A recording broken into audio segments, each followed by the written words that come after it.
¿Qué tal? Muy buen día, mi nombre es José Pablo Castro, estudiante de medicina de tercer año y bienvenidos a otro video de Brainwaves Academy, el canal donde presentamos temas y materias de medicina de una perspectiva de estudiante a estudiante. Estamos en la materia del sistema cardiovascular y vamos a entrar a uno de mis temas favoritos de toda la carrera, la verdad, el cual es el electrocardiograma. En este primer video hablaremos un poco acerca de la anatomía del sistema eléctrico del corazón, del sistema de conducción. En otro video hablaremos acerca de la fisiología un poco más metida porque la verdad se me hace muy interesante y con cantidad las bases de esto en el internado nos han dicho que nos servirá de mucho. Como no he llegado al internado todavía no les puedo confirmar, pero... Y también daré una pequeña introducción a las principales patologías que se pueden detectar en el electrocardiograma sin adentrarnos mucho en eso. Así que empezando, me gusta mucho este tema, como ya les había comentado, así que les quise poner tantito de historia antes. Así que antes del electrocardiograma en 1790, el científico Luigi Galvani hizo la primera estimulación eléctrica, esto en una pierna de una rata, porque se dio cuenta que al momento de estimularla daba el reflejo. Y ya de ahí empezó a notar que la estimulación eléctrica podía darnos contracciones. Después de esto, Ludwig y Waller con el electrómero capilar. ¿Qué era esto? Que con este dispositivo detectaban que había conducción eléctrica a través de la piel de la persona.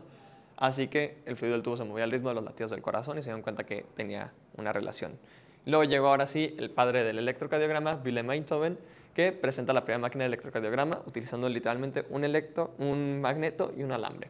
Así es como se veía, y lo que hacía es que el magneto, como iba fluctuando la energía, se iba moviendo de un lado a otro, y esto es lo que nos pintaba el electrocardiograma. Aquí es una foto de las primeras máquinas. Como pueden ver, aquí tiene su pie literal en agua para hacerlo la Tierra, y todo lo demás con las derivaciones que ahorita conocemos. Todas las cosas la tienen en agua. Pero ahorita ya no, obviamente no tenemos que hacer todo este proceso, ya tenemos los electrodos que nos facilitan la vida. Así que ahora sí vamos a hablar un poco acerca de las bases de la anatomía. Primero que enfatizar en esto, porque cuando empiezan a leer van a leer de que este nodo tiene actividad marcapasos, esta célula no tiene actividad marcapasos, pero ¿a qué me refiero con actividad marcapasos? Es la despolarización espontánea tiempo dependiente que da lugar a un potencial de acción. ¿Esto qué significa? Que no está dependiendo de una estimulación, sino está dependiendo del tiempo, es decir, está marcando su propia actividad. Cualquier célula con actividad marcapasos puede iniciar un latido cardíaco. Principalmente las células que denominamos marcapasos son las células pertenecientes al nodo sinoauricular, nodo auriculoventricular y, en casos muy extraños, las células de Purkinje. Ok, y ahora, ¿por qué puse esta foto aquí abajo de dos niños peleando? Es que es lo que pasa con los marcapasos. Generalmente el nodo sinoauricular va a ser como el hermano mayor. Vamos a decirlo así porque es el que tiene control sobre todo. Pero el hermano pequeño, el nodo auriculoventricular, está ahí peleándole de que, oye, yo también, yo también, yo también. Y en caso de que el nodo sinoauricular llegue a fallar, el corazón no se puede quedar sin latir, porque sería fatal ese acontecimiento, así que pasa al segundo nivel, por así decirlo, es decir, al nodo auriculoventricular. Y como lo pueden notar en esta tabla, la principal diferencia es la frecuencia de los latidos o los latidos por minuto. El nodo sinoauricular tiene una frecuencia de 60 a 100 latidos por minuto, que como pueden pensar es la frecuencia cardíaca normal, pero el auriculoventricular nada más de 45 a 50 latidos por minuto, así que esto es en un caso de emergencia o un caso patológico en la mayoría de los casos. Luego también las fibras de Purkinje, aquí está un poco elevado el número, pero generalmente suele ser de 25 latidos por minuto. Así que este es como el último recurso de que en caso de que ni el nodo sinoauricular ni el nodo auriculoventricular funcionen, empiezan a tener esta actividad marcapasos. Ahora sí hablaremos de los principales marcapasos del corazón. Empezamos por el principal, es decir, el nodo sinoauricular o nodo SA.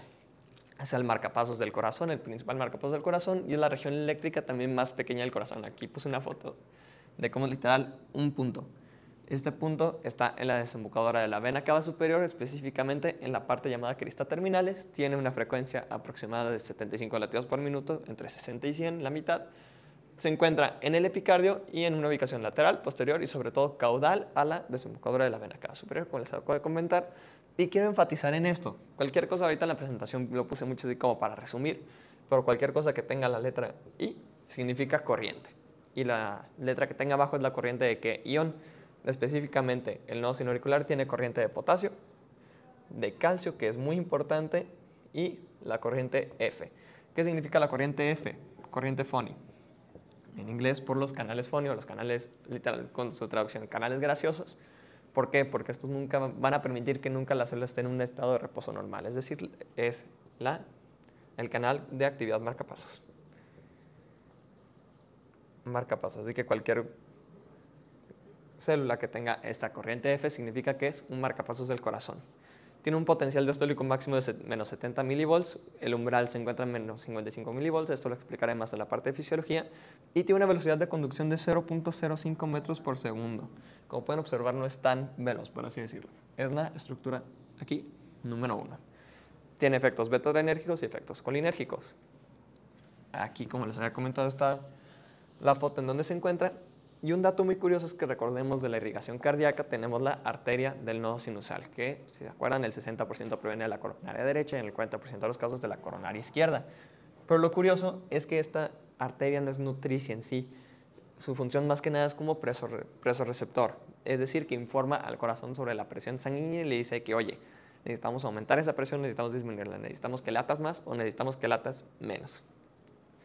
Después de ahí tenemos la parte del músculo auricular, que como pueden ver las corrientes, que es corriente de potasio, de calcio y de sodio, no hay corriente F, y F no está, así que por tanto no tiene actividad marcapasos. El potencial de acción se propaga de manera directa de una célula a otra, ahorita vamos a ver cómo es esa parte, y tiene 4 ramas de conducción especiales. Son esas estructuras 2, 3, 4 y 5. Tenemos la estructura, voy a cambiar de cámara aquí tantito. Tenemos la estructura 2, que es el haz interauricular o el haz de Bachmann. Tenemos el haz anterior, el haz medio o el haz de Benkebach y el haz posterior o el haz de Thorel. ¿Qué es lo que van a conectar esto? Van a conectar nuestro nodo sinoauricular con el nodo auriculoventricular. Ahorita vamos a ver qué es eso y cómo se comprueba electrofisiológicamente que está funcionando esta estructura, entre el nodo sinusal y esta, es que haya onda P del electrocardiograma. Ahorita vamos a ver qué es la onda P del electrocardiograma, pero en pocas palabras es que esté fluyendo electricidad en esta parte. Y como pueden observar, tiene una velocidad tantito mayor que el nodo sinoauricular, siendo esta de 1 metro por segundo. Ahora vamos al segundo marcapasos más importante del corazón, el cual es el nodo AB o el nodo auriculoventricular. Aquí está. Se sitúa por encima del anillo auriculoventricular, como podemos observar aquí. Este es el anillo auriculoventricular. Aquí está nuestro nodo. Es la zona secundaria de origen a la señal eléctrica, como les había comentado. Primero es el nodo sinoauricular, se va para abajo. Único acceso eléctrico normalmente entre las aurículas y los ventrículos. Tiene corriente Foni. El ritmo de marcapasos intrínsecos es 40 latidos por minuto más lentos que el nodo sinoauricular, pero ya habíamos comentado que es de 40 a 60 más o menos. Tiene una velocidad de conducción igual a la del nodo sinoauricular de 0.05. Y hay una curiosidad, que este está rodeado de colágeno. Aquí se pueden observar, no se alcanza a ver bien, pero todo este círculo está rodeado de colágeno. Y hay algunas enfermedades, como por ejemplo la enfermedad de Lev, que puede haber una calcificación de esto y por tanto alterar nuestra conducción cardíaca. Después de esto tenemos el haz de His, que es esta estructura pequeña de aquí. ¿Me cambia? Es esta parte nada más y no nos interesa. ¿Por qué? Porque en humanos es muy pequeño. Se han identificado mayores funciones en modelos animales, específicamente en ratones, pero en humanos no es importante. Lo que nos importa son sus ramas, que este se va a dividir en dos. En una rama derecha y en una rama izquierda. Ahorita enfocándonos en la rama derecha, se forma con un ángulo de 80 grados y se une con la crista supraventricular, es decir, arribita del ventrículo. Aquí está. Aquí está donde se origina. Y una vez se une con la crista, esta deja de ser subendocárdica, va a pasar el subendocardio, recordemos que tenemos todas estas capas, y se va a ir al miocardio. ¿Por qué? Porque es lo que queremos inervar, es decir, que es lo que queremos que se contraiga. Se va a tener dos prolongaciones, una parietal y una papilar. Sí, papilar y parietal.